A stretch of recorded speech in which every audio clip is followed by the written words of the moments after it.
We've divided it into 3 episodes that you may learn not only how to craft this beautiful and elegant plate, but also how to design a neckline that commands attention and how to make a sleek, straight placket. Welcome to NeedleMeister channel. I am Olabanjo Isaiah. In this episode, we are going to talk about how to make the stripe that commands this plate. Please find something to sit on and listen while I do the teaching. Because we want to make stripes of width 1.25 inches, we have on the table stripes that are of width 2.75 inches and length that is more than required. Now we are going to overlock one side of these stripes. In the course of overlocking, I made sure I didn't let the blade to trim a little bit out of the width of the stripes because it is very important that they maintain the size. And also, I will recommend when you want to do your overlocking, you should use polyester weaving thread, the thread that is designed for weaving, not the normal sewing thread most of us use for overlocking. It's not nice, especially for this design. It is obvious that 1.5 inches has been added to the actual width of stripe we want to make. So we are going to fold half of 1.5 inch, which is 0.75 inch on both sides. Maybe you want to ask, why did we add 1.5 inches to the required width and not 1.25 inches? The reason is, it is important that one side of the fold, the overlock side to be specific, overlap the other side. Why is it important they overlap? You are going to find out in the course of the tutorial.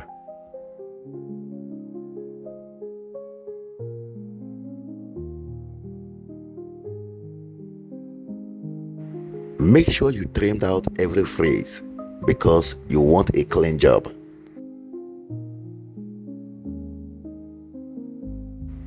Now we are going to lace the folded side with hemming gum.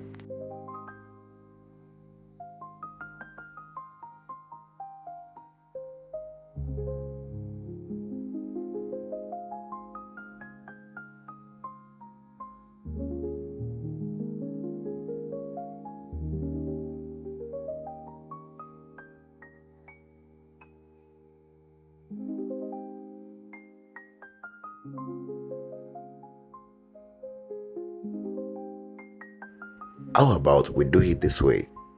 Instead of you now measuring 0.75 inch on the other side, why not just measure for the width of the stripe that we are targeting, which is 1.25 inches? This is because there may have been little error while you were folding the first side, which may lead to something bigger than or less than 1.25 inch stripe that we want. So instead of you measuring 0.75 inch on this side, just measure for the width of the stripe, which is 1.25 inches.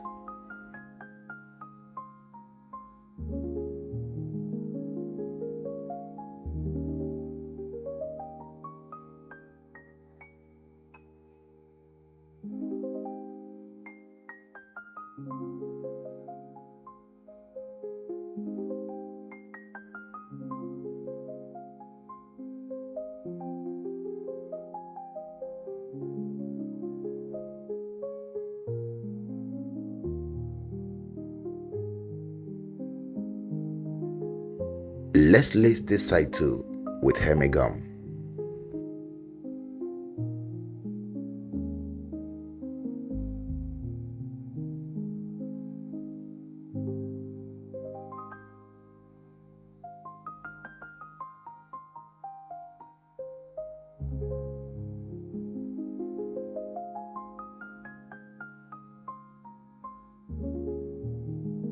Now, my beautiful brethren and brethren, we have a stripe that is 1.25 inches wide.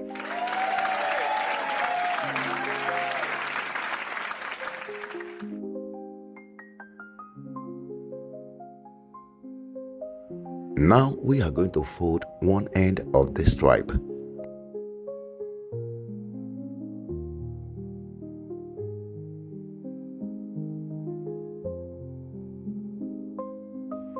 Let's lace it with emi gum.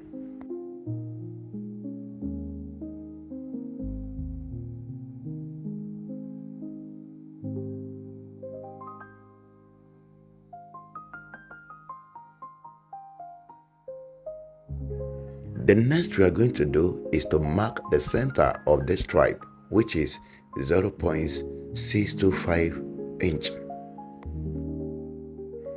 Now we are going to connect this mark point with a metal rule. I advise you to let your shade be as light as possible.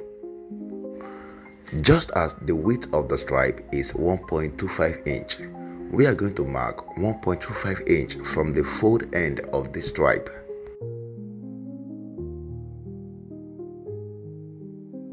From this mark point, we are going to mark another point that is times 2 of what we just marked, which is 2.5 inches. Now a sequence is formed, and this sequence will be repeated twice, that is 1.5, 2.5, 1.5, 2.5. I will advise you try your best and get this pattern master tool, because when it comes to drawing a straight line that is perpendicular to another straight line, this tool is a great deal. It helps a lot. In this tutorial, to draw lines that are perpendicular to the existing line, that is, they are at 90 degrees because of the lines on the tool. So try your possible best and get it, please. The same procedures was repeated for the other stripe. At the center front of the cloth, we are going to decide how long we want the design to be. I want it to be 16 inches. With 0.625 inch at the center, we are going to mark points that are 1.25 inches apart.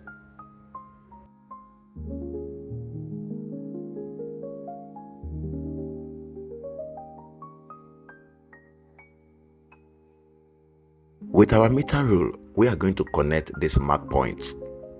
Try to let it be as faded as possible.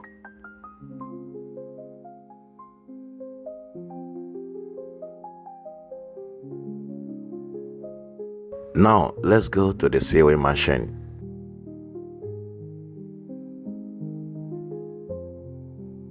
Using the lines on the stripe and on the cloth, we are going to begin the foundation of our elegant pleats. For better understanding, while you watch me sew, let me do a quick explanation of what happens in the markings of the stripe.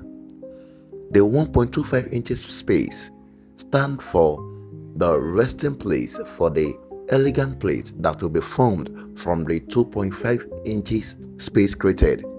In other words, the 2.5 inches created are times 2 of size of each elegant pleat that look like origami that will be formed. As you can see here, I'm not sewing on the 2.5 inches space created. Instead, I am bringing both of its ends together to form a fold.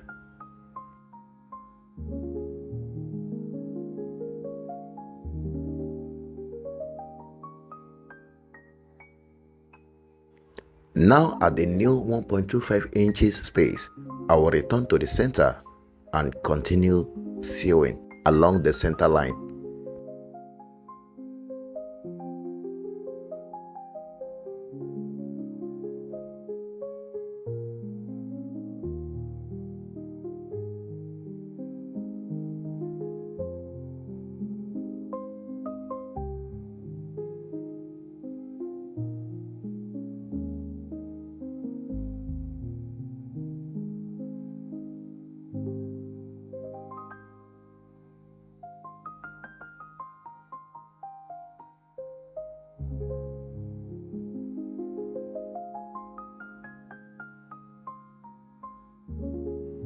What I am about to say is not strange to some of you guys. I am not just a tutor, but also a content creator, a comedian to be specific. And to be honest with you, I love to do more of content than tutorials. This is because when it comes to those people that follows me because of laughter, they appreciate me with like, comment, and share after watching my content. But here on my tutorial platform, where I share knowledge, many watched the videos and treated me like a ghost, and treated me like they deprive no knowledge, no value from the video. They don't like, they don't comment, they don't subscribe. Please put yourself in my shoe. Where would you love to be more?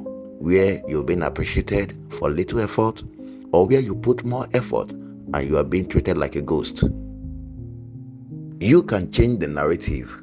You can make me want to do more tutorials than content by liking my video whenever you watch, by dropping a comment to share your thoughts, by sharing with friends, and also hitting the subscribe button if you have not subscribed to the channel. For then will I know that yes, I have not been teaching myself. There are some people out there that value what I'm doing on this channel, so I have to give them more. For to whom much is given, much is expected. So I beg of you, please hit the like button now if you have not liked this video so far. Drop a comment in the comment section to share your thoughts. Hit the subscribe button if you have not subscribed to this channel, and turn on your notification bell, for then you will always get notification whenever I drop new videos. And please help me share the video with your friends. There is love in sharing.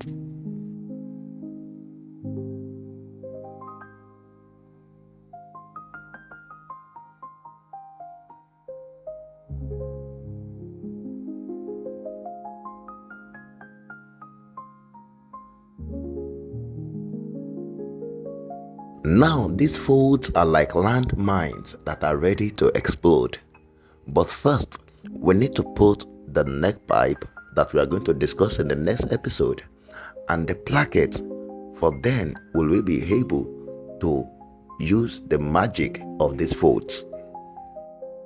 And one more thing, exhibit the habit of ironing your stitches from behind. It goes a long way in giving clean finishing to your job. Welcome to the NeedleMeister once again. I am Olabanjo Isaiah. I would love to see you in the next episode.